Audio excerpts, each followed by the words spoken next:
A very good morning to all. So in the last lecture we have started with concurrency control, right? So can anyone tell me what do you mean by concurrency control? What do you mean by concurrency control?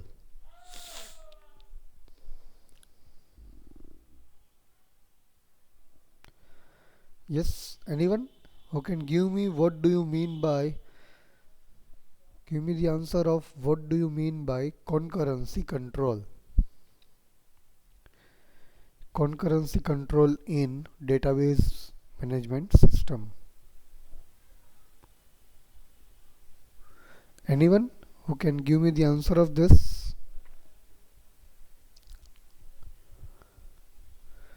Managing simultaneous operations without conflicts. Yes, exactly. So let us just go through very quickly what were the few concepts that we have covered in that particular lecture. So I'm just presenting my screen. Give me a moment.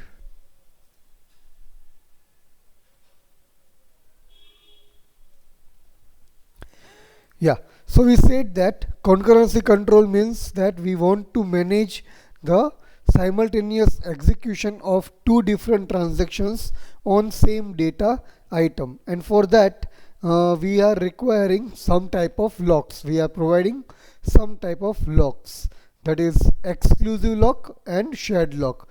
It means that whatever transaction wants to perform on a data item, they need to first request sorry, they first need to request the lock manager that I want to perform such type of operation on this data item.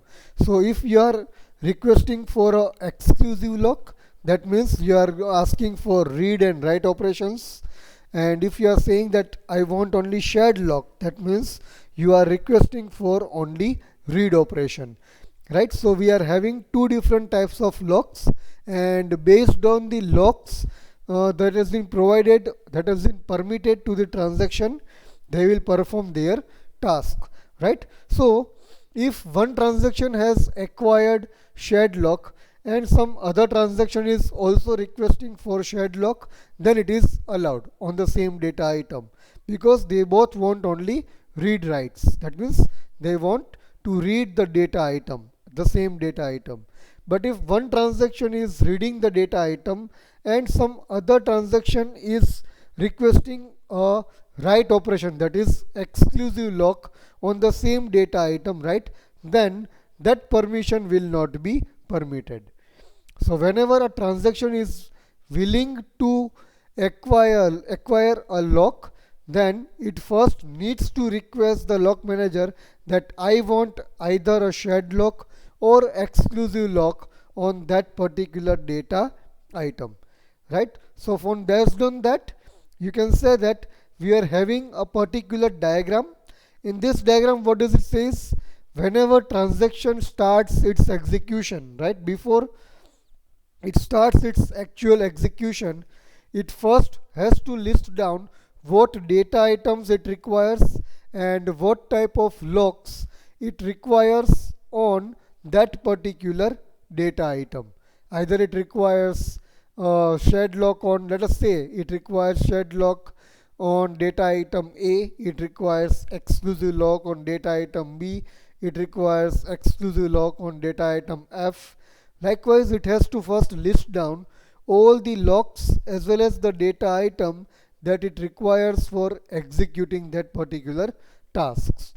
Once it gets the permission and it gets all the locks from the lock manager, it will perform its transaction or the operations, and then once all the tasks are done, it has to release all the locks from the particular transaction or particular data item. That means it has to release shared lock from transaction A or data item A, release exclusive lock from data item B, release exclusive lock from data item F. So this is how your locking mechanism works, right? So till here we have covered so far in our last lecture how the locks are requested, how the transaction is executed, and how the locks are required to be released.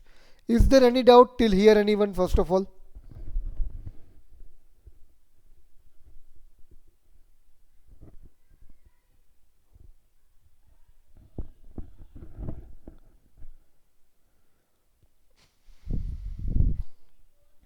Okay, so we already seen this, right? That means first you need to request the lock before your transaction starts. Then your transaction gets executes after getting all the permissions. And once your transaction is completed, you need to release all the locks. That means you need to release all the locks that you have acquired. So this is what the basic approach of locking mechanism is.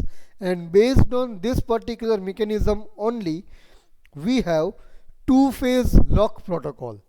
We have 2PL protocol, 2PL, two-phase locking protocol or 2PL protocol. What is it? The same thing. The two-phase lock protocol has two phases. The first phase is growing phase and second phase is shrinking phase. Now what does growing phase means? In growing phase, transaction may obtain locks and transaction may not release locks.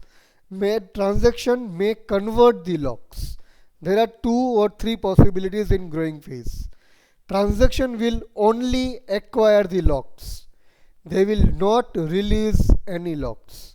Only they will acquire the locks. That means they will request and get the required locks on a data item. That is what growing phase means.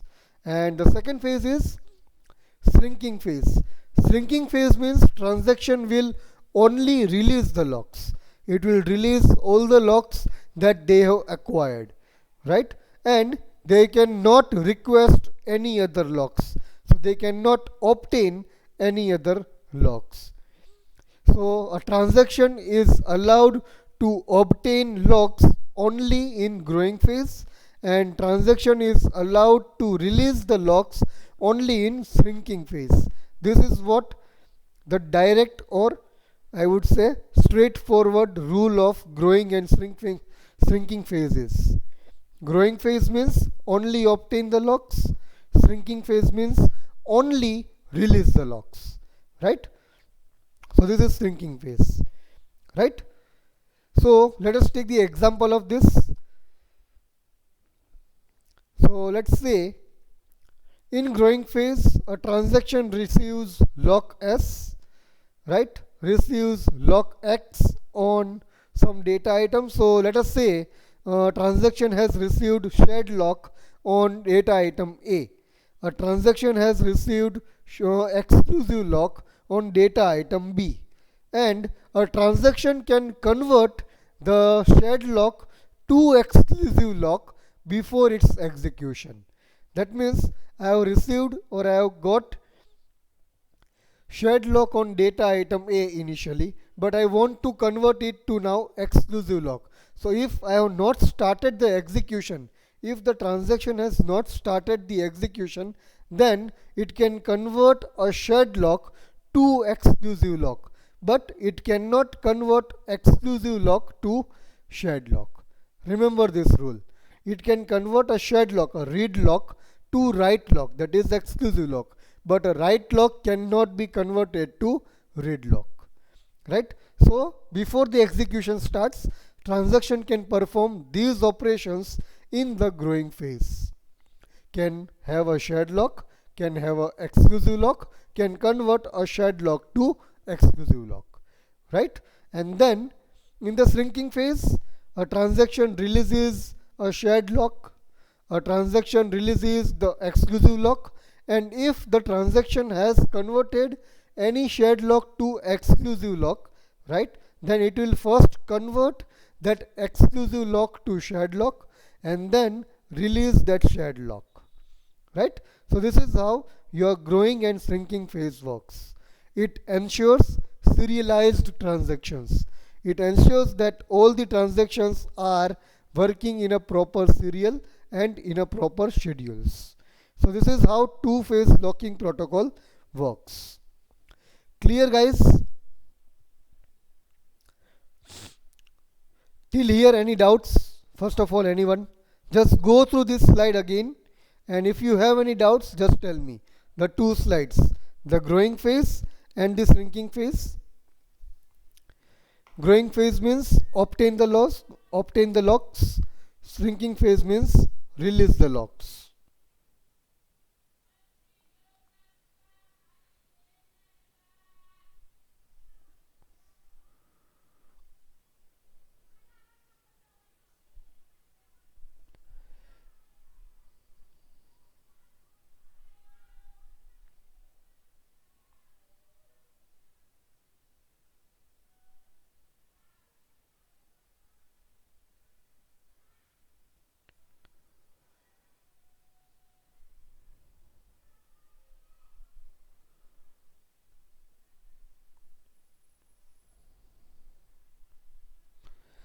Right? So clear with the growing and shrinking phase, everyone? Okay, we go for the next one. In growing phase, you can acquire a shared lock, you can acquire an exclusive lock, or you can convert any shared lock to exclusive lock. And in shrinking phase, you can release the shared lock, you have to release the exclusive lock, and if you have converted any shared lock to exclusive lock in the growing phase, then you first need to convert that exclusive lock to shared lock first, and then release that particular lock. So this is how your growing and shrinking phase works. Any doubts so far, anyone?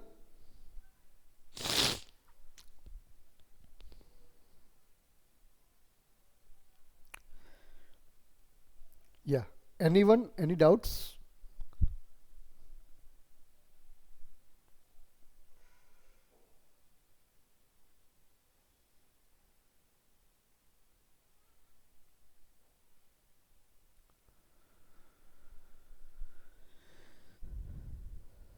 Okay, so let's move on to the next part then.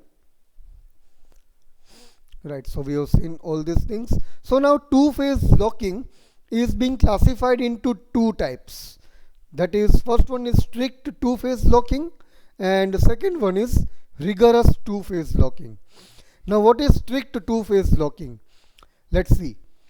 A transaction may release all the shared locks after the lock point, but cannot release any of the exclusive locks until the transaction commits or aborts.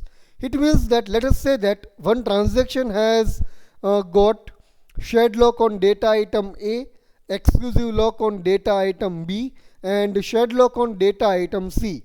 So once the transaction starts execution, in between that transaction, that particular transaction can release the shared lock, but it cannot release the exclusive lock until and unless the transaction gives a commit command or abort command. Let us say, as an example, shared lock on A and C and exclusive lock on B.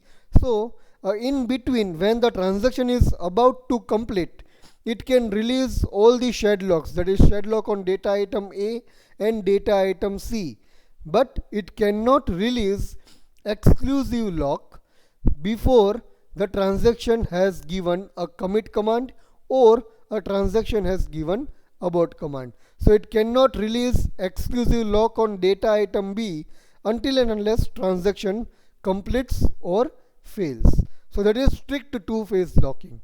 You can release the shared locks, the read locks, but you cannot release the write locks. So it is ensuring that if the data is modified by one of the transaction, then other transaction cannot read until the first transaction commits. It is ensuring that if the data is being modified, that is someone is using exclusive lock, right, then it is making sure that no other transaction can read that particular data item that is being changed by some other transaction. That is exclusive lock. So that is what strict two-phase locking means. You can release as many shared locks you have, but you can release the exclusive lock only after you have committed or aborted the transaction. the transaction has given either commit command or abort command. Right, so clear with this true phase locking? Two phase lock means you can release shared locks, but you cannot release exclusive lock until and unless there is a commit or abort command from the transaction. That is what two phase locking protocol means. And what is rigorous? Rigorous means a transaction is not allowed to release any type of locks, either shared lock or exclusive lock, until and unless transaction provides commit command or abort command. That means you are not allowed to release any locks until either you complete the transaction or your transaction is failed and aborted. Right, so this is what rigorous. So until the transaction commits, no other transaction can use that particular data item that is being already used by some other transaction. Right, so this is what rigorous two phase locking means. Right, so strict two phase means you can release the read locks or shared locks, but not the exclusive lock until the transaction commits or aborts. But rigorous means yes, you are not allowed to release any type of locks, either shared lock or exclusive lock. It will only release all the types of locks after the transaction has given a commit or abort command. So this is what strict two phase and rigorous two phase locking protocol means. Just go through the slide again, and still if you have any doubts, just tell me.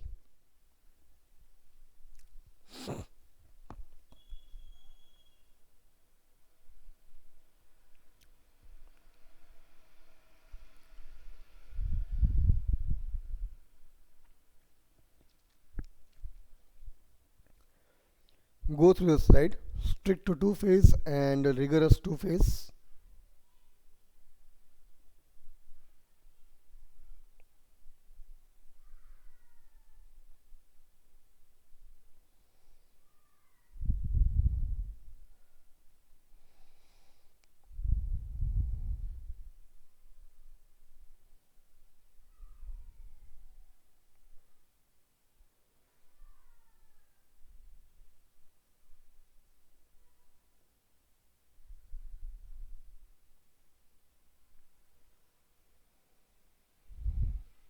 Yeah, any doubts, anyone?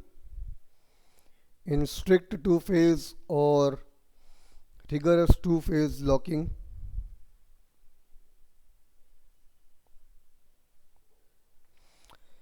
Anyone? Any doubts in this?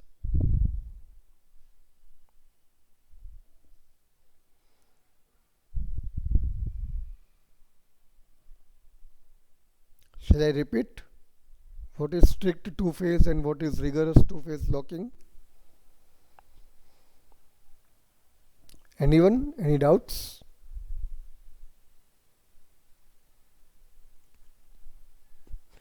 Okay.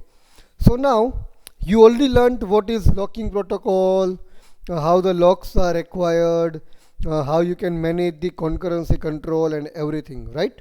So now can anyone tell me what could be the problems that you can face if we use lock based protocol, that is shared lock and exclusive lock and everything? Then what could be the problems that we can face? Any idea, anyone? Don't download the PPT from eContent and tell the answer. Just try to give the answer on your own.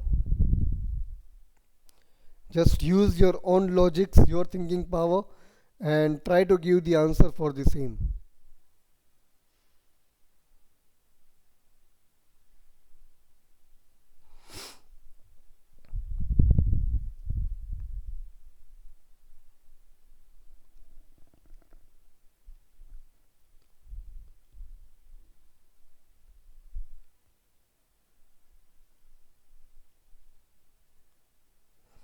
Yes, students, any idea what can be different types of problems that we can face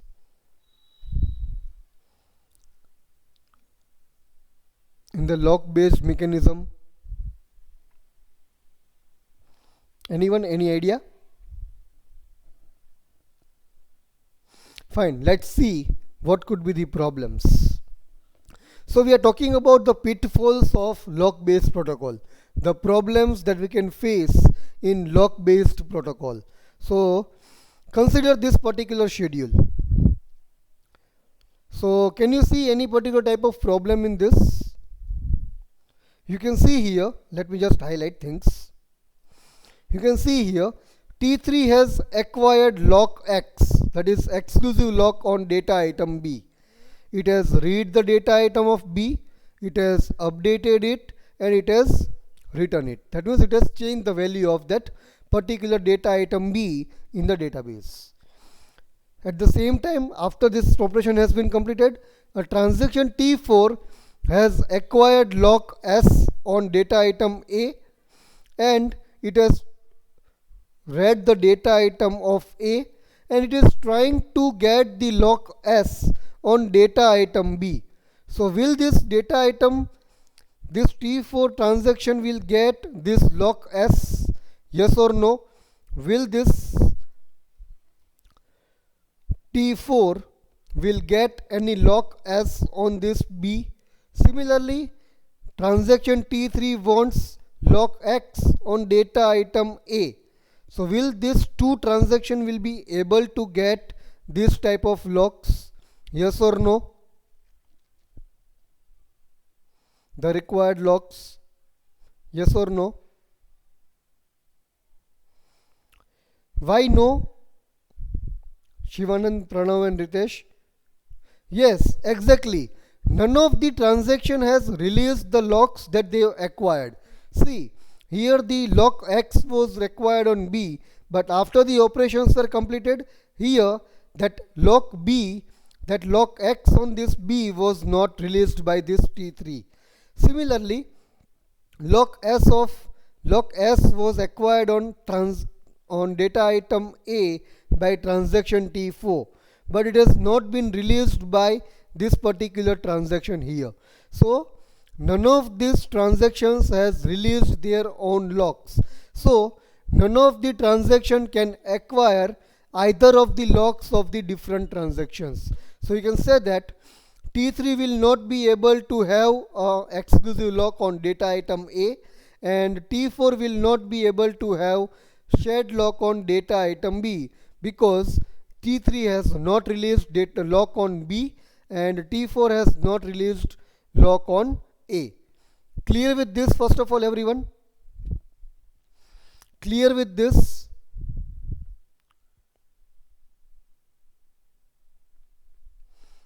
You can clearly see that T3 has not released lock on data item B, so T4 cannot use it, cannot acquire shared lock on B. At the same time, T4 has not released lock on data item A, so this T3 cannot acquire lock on data item A. So till here, is that clear, guys, the concept? Any doubts so far? Any doubts so far? Right. So whenever such type of condition arise, where one transaction or more than one transactions are waiting for some other transactions to release their locks. Here T3 is waiting for T4 and T4 is waiting for T3 to release their locks. So more than one transaction is waiting for some other transaction to release their locks. So such type of condition is known as deadlock. Such type of condition is known as deadlocks. So neither T3 nor T4 can make a progress, right? Because T3 has not released lock on B and T4 has not released lock on A. So such situation is known as deadlock. That means you are locked. You cannot move further. Neither T3 can move further nor T4 can move further. So that is what we call it as a deadlock situation. We will study about deadlock in depth in the upcoming topic, so we are not discussing deadlock right now. Okay, so we can assume that when more than one transaction is waiting for some other transaction to release the locks to perform its operations, right, that wait condition is known as deadlock. Right, let us take a very simple example. You are on a particular road and someone comes in between your road. Someone tries to take a turn, so you are also stopped and that person is also stopped because you are in the way. So at that particular moment you can say it's a traffic jam, and a traffic jam condition is known as deadlock. No one can move in their required direction. So that is what deadlock means, right? So to handle a deadlock when such type of condition arise, what you can do, either one transaction will be rolled back or one transaction will be forced to release the locks. So what we can do, we can say T3 to roll back. That means you roll back all your operations and go back to your starting position, right? Or we can say that T3 should release the lock on this particular B forcefully. So one will roll back and one will release their locks. That is the only possible solution for this particular problem whenever you are having such type of things. So clear guys with this?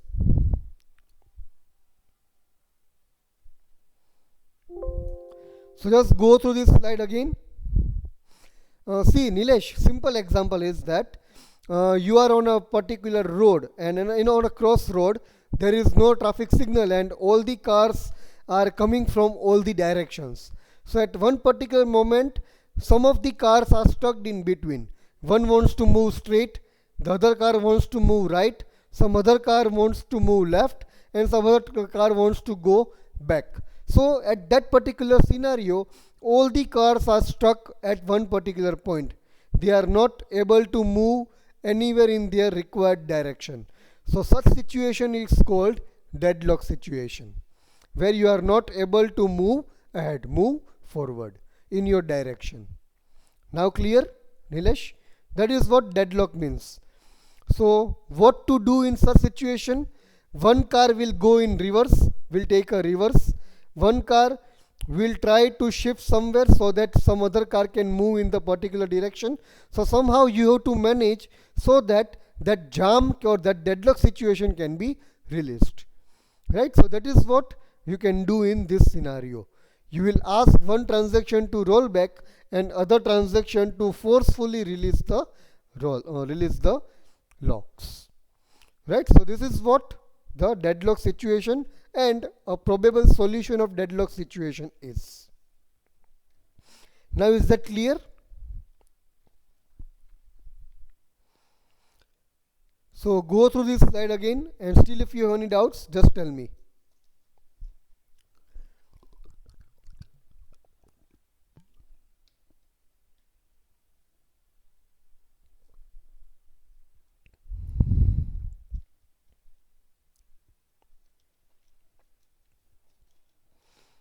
Yeah, any doubts? Anyone?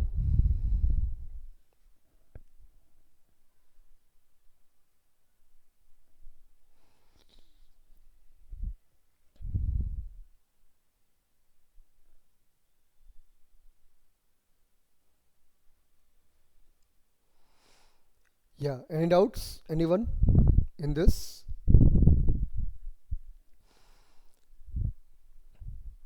Okay, so what can be the second problem in this?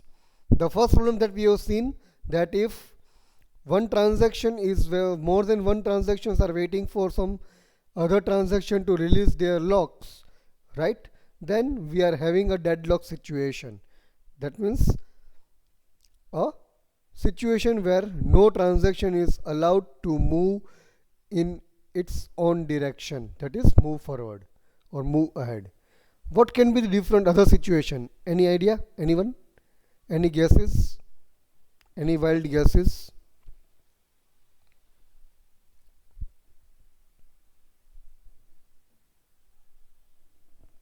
Let's see what can be the different situation in that. So we have seen one deadlock situation. The other situation that we can also fail is starvation. Now what is starvation? Anyone? What do you mean by starvation in general terms? What do you mean by starvation in general terms? What do you mean by? Okay, hunger. A proper answer from anyone? What do you mean by a starvation?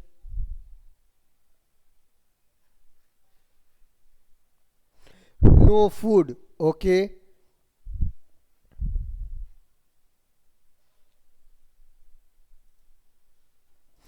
Right. So starvation actually means that you are waiting for the food and you are not able to get a food anywhere.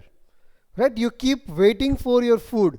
You keep waiting for the food, but in any case you are not getting food. Am I right? That is what starvation means. You keep waiting long and long for some type of food so that you can at least try to minimize your hunger. Am I clear?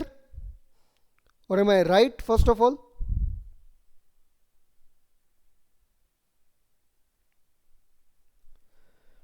Right? So starvation means you are keeping in wait, or you keep waiting for a food to just release your hunger, to minimize your hunger. Right? So in the same way, starvation in terms of DBMS states that a transaction may be waiting for some X lock on a data item while a sequence of other transaction request and obtain a S lock on the same data item. So what does this mean? Let us say one transaction T1 is willing to acquire X lock, that is exclusive lock on data item A, but it is being asked to keep in waiting, and in the meantime transaction T2, T3, T4, T5, likewise T10, all these transactions request for shared lock on data item A, and they do get the permission uh, to acquire a shared lock on data item A. So what does this mean?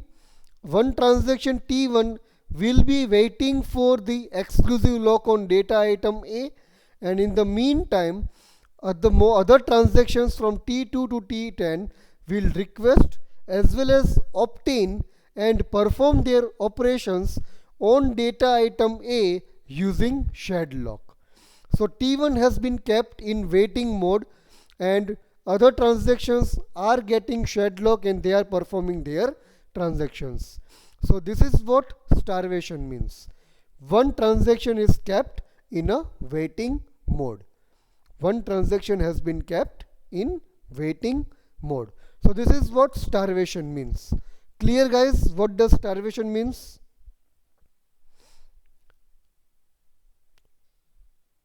What does starvation means in terms of database? Is that clear or not? Again I am repeating, one transaction T1 is willing to have a exclusive lock on data item A, but it is not getting that data item A exclusive lock, but at the same time transaction T2, T3, T4 till T10, all these transactions are requesting for shared lock on data item A, and they are also getting the permission to have a shared lock. So ultimately T1 has been kept in a waiting mode. So this is what starvation condition means. One transaction is willing to have exclusive lock, but it is not able to get it. So what it does, it has been asked to roll back again and again. So that transaction T1 will roll back again and again and keep requesting for exclusive lock on data item A. So starvation can be managed in two different ways.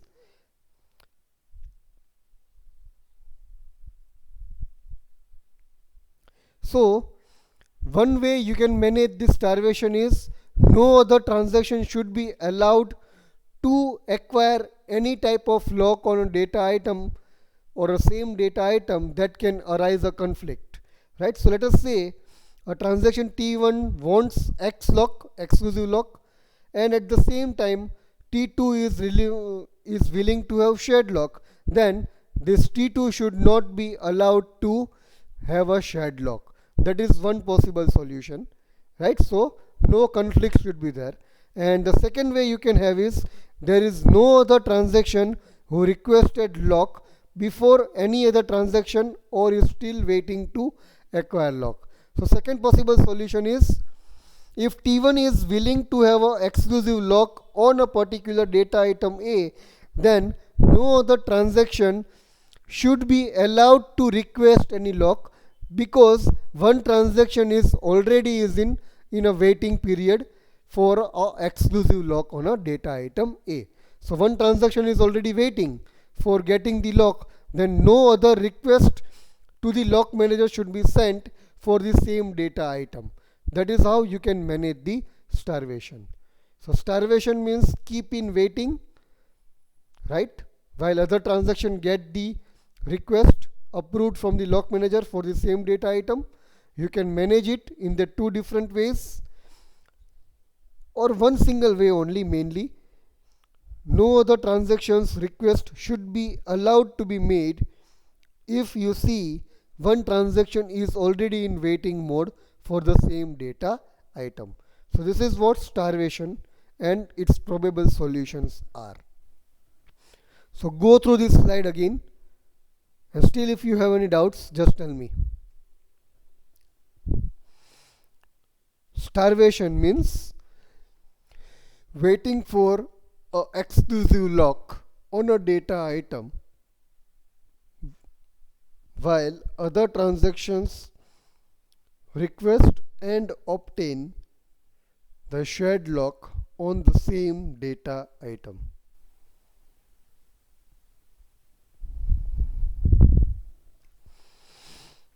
So just go through this slide, and still if you have any doubts, just tell me.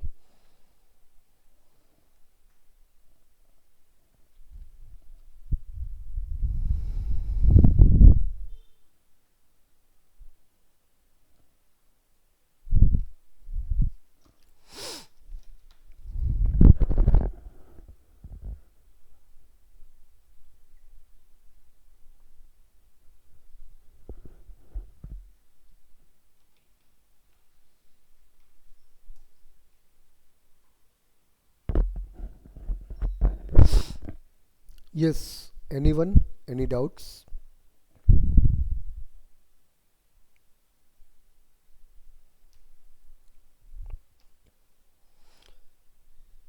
So starvation is only possible if you have not managed your concurrency control mechanism properly. Otherwise you will only have a problem called deadlock. Otherwise you will not face a starvation in concurrency control. Yes guys, anyone? Any doubts in this?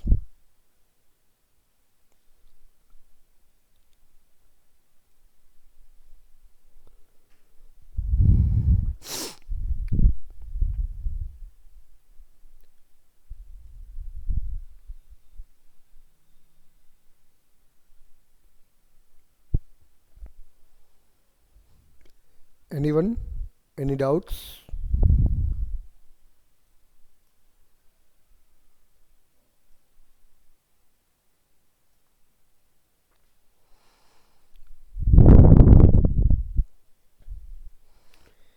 Yes or no? Okay, but shared lock will allow transaction on same item.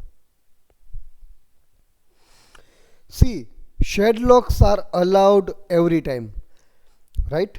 The starvation condition means that one transaction T1 is willing to have or is waiting to have exclusive lock on a data item A, but it has been kept in waiting mode only, while in the meantime in that waiting mode only other transactions from T2 to T10 is requesting a shared lock and is also getting the shared lock from the lock manager.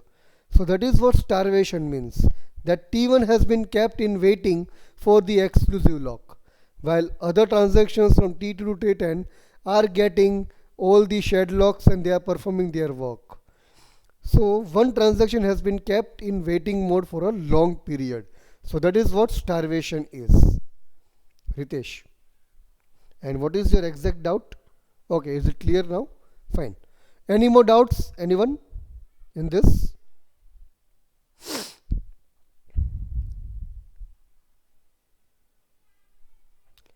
Yeah. Any more doubts? Anyone in this?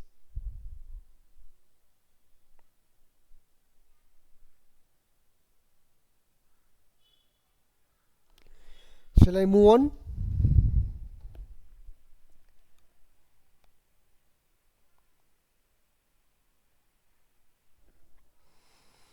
Okay.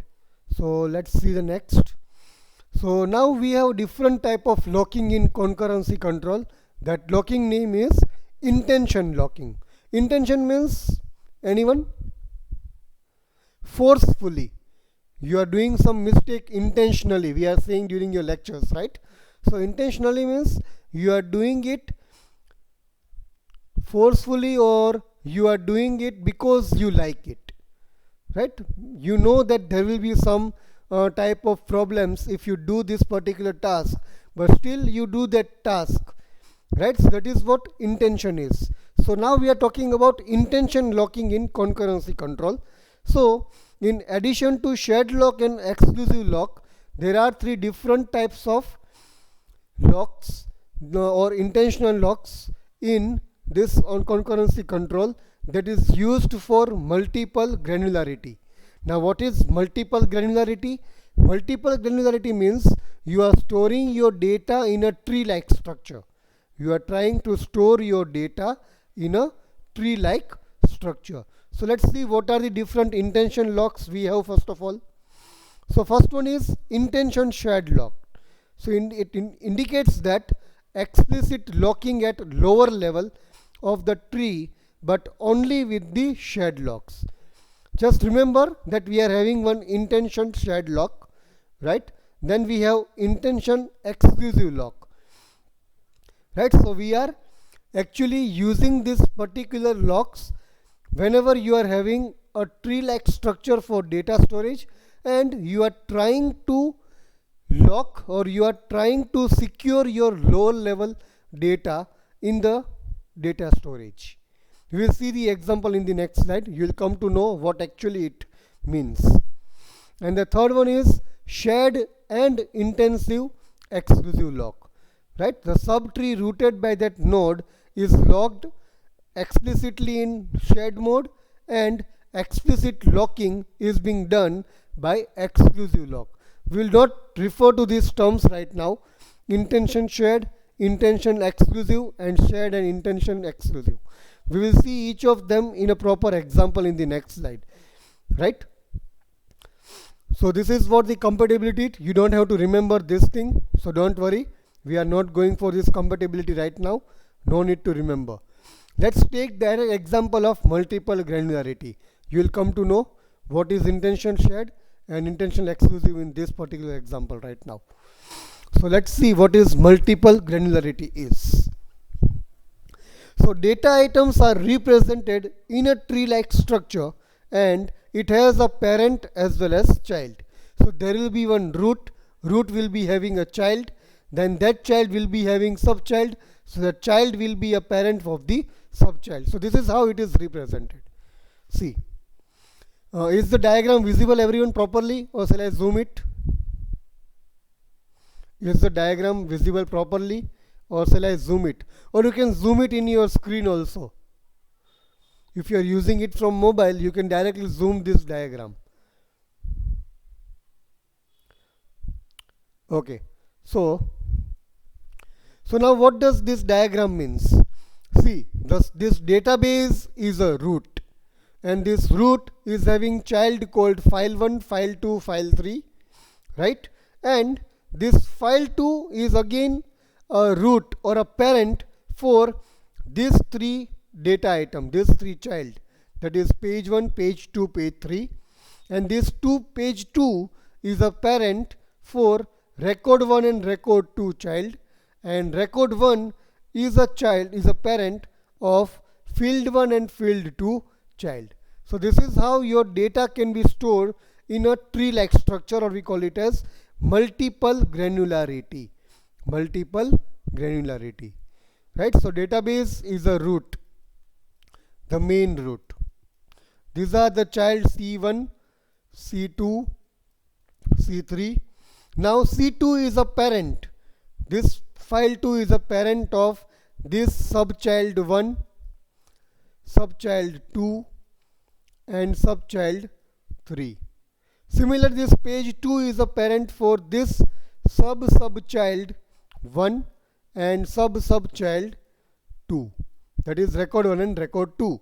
And similarly, this record 1 is a parent for this leaf child 1 and leaf child 2. That means it is the most deepest child of this particular data. So now clear with the diagram everyone, first of all? Any doubts in the diagram? Any doubts in the diagram? Yes or no? Be quick to answer. Are you clear? Who are the parents of which of the childs? Is that clear?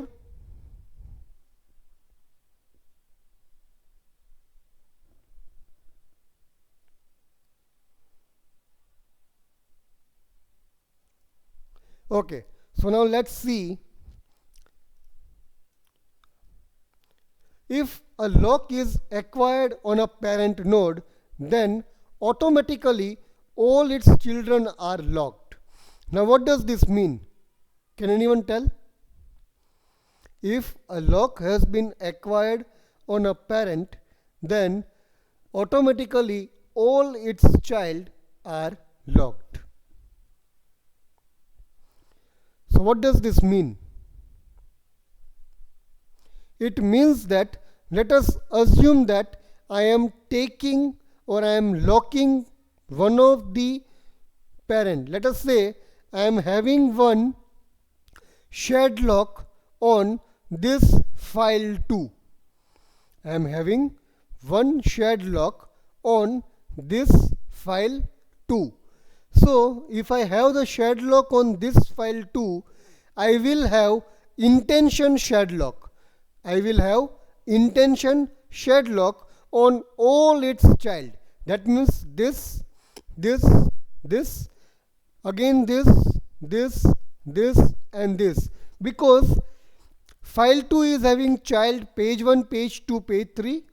But page 2 is also having a child called record 1 and record 2.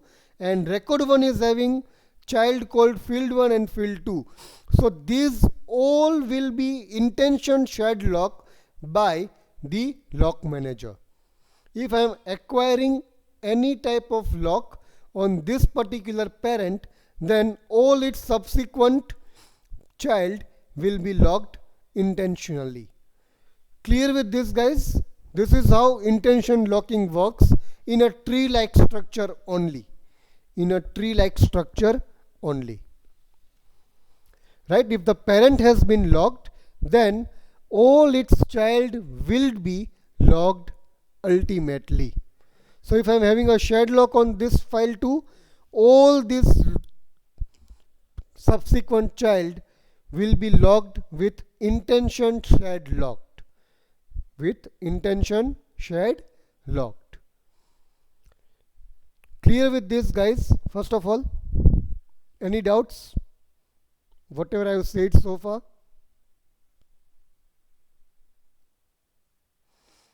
Right. So let's take the example. If page 2, so let us take the example that has been given here. Right. So if page 2 has been locked by any transaction, then all its children, that is record 1, record 2, field 1 and field 2 will be locked. So if I am locking this page 2, then all this child will be locked. Right? Then let's take, if any transaction request lock on any child, then the compiler of the database will check whether a lock on any of the parent has not been given or not. So what does this mean? Let's say, erasing all of this, let us say I want a particular lock. Let us say I want a shared lock on record 2. I want a shared lock on record 2. So if some transaction is requesting a shared lock on this record number 2, then first the compiler will check whether any of the locks are given on any of its parents or not. So either page 2 has been locked by some other transaction or not, file 2 has been locked by some other transaction or not, or database has been locked by some other transaction or not. If any of its parents are not locked by any of the transaction, then the permission to have a lock on a child will be given. Right? So if a child has been requested, then all its parents are checked for any type of locks being given to any other transaction. And if a parent has been locked, then all its subsequent child are locked. So these are the two theories of multiple granularity. Right? So at the same time, if other transaction request a record 2, then the lock will not be granted as parent page 2 has been locked by some other transaction. Let us say we are taking the same example, page 2 has been locked, a shared lock, right? A page 2 has been a shared locked. This is locked. So ultimately this record 1, record 2, field 1 and field 2 are locked. So if some other transaction T2 request a lock on this record 2, right, then we will check whether any of the parents are locked or not. So we can clearly see that page 2 has been locked by transaction T1. So this request will not be accepted. This request will not be accepted. So this is what multiple granularity means. This is what multiple granularity means. Clear, guys, everyone? Just go through the concept again, and still if you have any doubts, then tell me.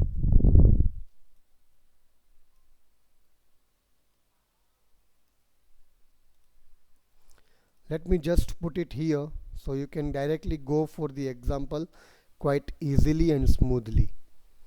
Yeah, so just go to the example once.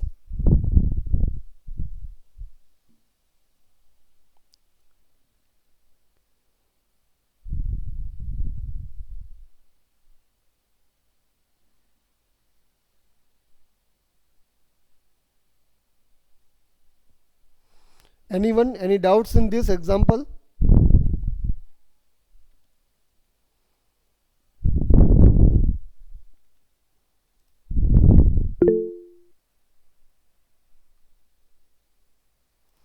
Anyone, any doubts?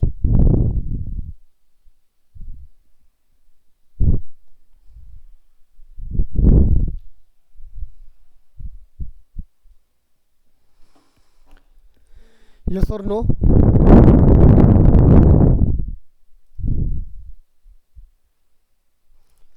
Right. So let's end our lecture here.